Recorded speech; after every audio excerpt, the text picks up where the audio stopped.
শাপলা চত্বরে গণহত্যার মামলা, শেখ হাসিনা, ইমরান এইচ সরকারসহ ৫ জনের বিরুদ্ধে গ্রেপ্তারি পরোয়ানা।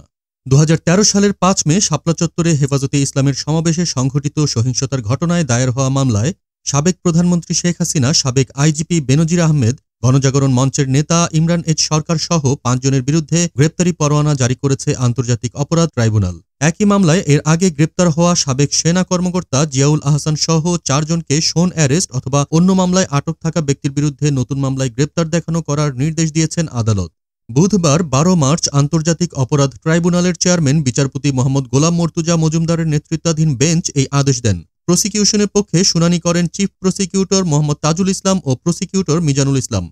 আদালত আগামী ১২ মে আসামিদের হাজির করতে এবং তদন্ত প্রতিবেদন দাখিল করতে নির্দেশ দিয়েছেন।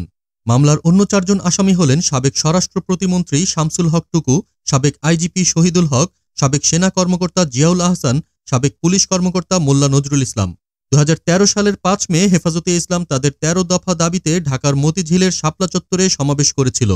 ওই সমাবেশ রাত পর্যন্ত চলার পর আইনশৃঙ্খলা বাহিনী তাদের সরিয়ে দিতে অভিযান পরিচালনা করে।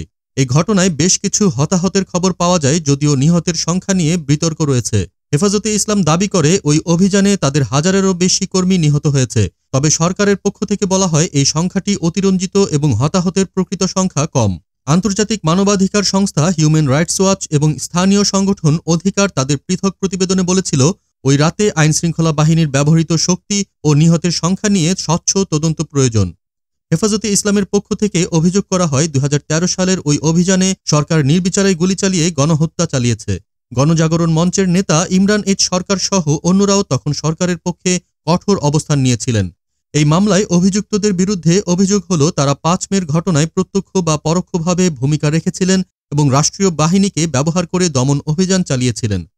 এই মামলার রায় কি হতে পারে তা এখনও নিশ্চিত নয়। তবে আসামিদের আদালতে হাজির হওয়ার নির্দেশের পর এ বিষয়ে নতুন আইনি ও রাজনৈতিক উত্তেজনা তৈরি হতে পারে বলে মনে করছেন বিশ্লেষকরা।